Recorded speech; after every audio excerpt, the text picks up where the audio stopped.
We're going to do our speed round question, which is 10 questions that we ask our authors just so that our audience can get to know you in a different light.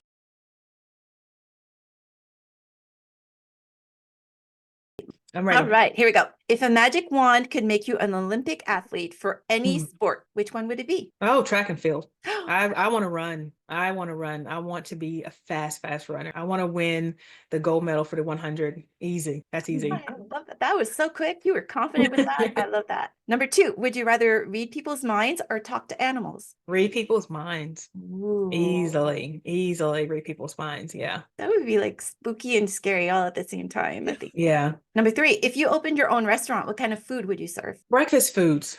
I can eat breakfast food all day long. So it would be a breakfast restaurant. Eggs and waffles and bacon and sausage. Yeah. Grits. Yeah. There's nothing better than breakfast for dinner. I totally Yes. agree. Number 4 is there a book that you keep rereading? Or in your case, maybe some poetry that you keep rereading? I love Mary Oliver, the poet Mary Oliver. So I read a lot of her stuff over and over again. And I read pieces of my favorite books whenever I'm about to go into writing. And so for me, that's Celestine. Okay. Just the voice of that book is just so strong. So I tend to just like get inspired by reading pieces of that. I love that answer. Number 5, what is your go-to good vibe song? I have so many. Like what kind of what? It's or easily like anything. Journey, Don't Stop Believing. I love that song. I mean, it doesn't matter what kind of mood you're in. You start playing that, everybody's like bobbing their Oh heads yeah, to like that. it's going through my head now. It's going to be Yeah. earworm for the rest of the day. Sorry. It's all good. It's a good song. Number 6, would you rather play the hero or the villain in a movie? I love villains.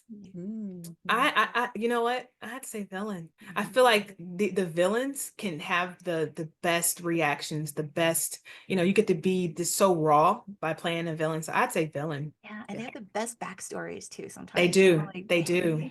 They do. Especially when they're written well. Well, oh yeah. The best villains are the ones that are the deepest. That's right. That's right. Like not just for the sake of like being evil, like just when you have something, when you think you're the hero, but you're actually the villain is the best. Yeah. Number 7 is a fill in the blank. The one thing I need to start my day on the right foot is. Gosh, what would that be? I would say like a cup of coffee, but I've got nothing not. That's where I was going with it.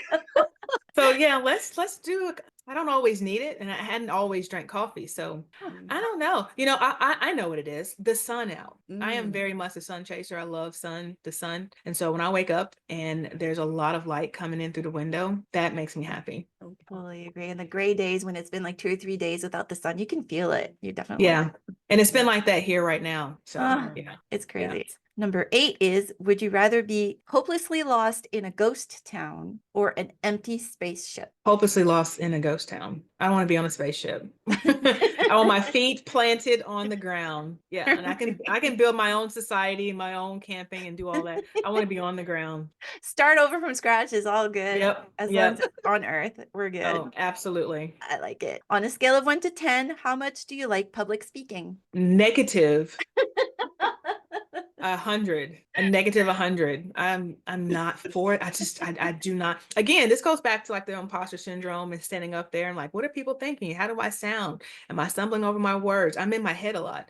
And so I do it because, I have to, but I would prefer not to do it if I had the choice. I think a lot of writers we're all introspective in some ways. So. Yes, very much. I don't think I spoke like the first year that we did the podcast.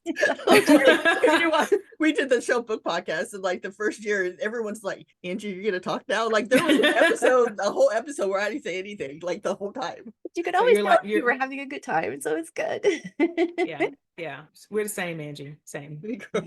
Yeah, the more you do it, the better you get at it. So. That's right. That's right. It doesn't scare you as much, I think is what it is. But the final question is, what is the perfect dessert? Gelato in Rome. I actually know Strapatella. There's a place around the corner from the Trevi Fountain. I'm sorry, I'm getting very specific on you. You are, but There good. is there is I forget the name of it because it has moved a couple of times, but it's a gelato Strapatella, which is like vanilla and like these chocolate chips chunks in it, and it's around the corner from the Trevi Fountain, and it's some of the best food that I've ever put in my mouth. And so that's it. That's the perfect dessert for me. That's awesome. And wow, that sounds delicious. And I wish we could Christie, go. someday if we're rich, we gotta go there. If we make enough money, we are going there. Thank you so much, Terah, for answering all those questions. Oh my God, Thank you.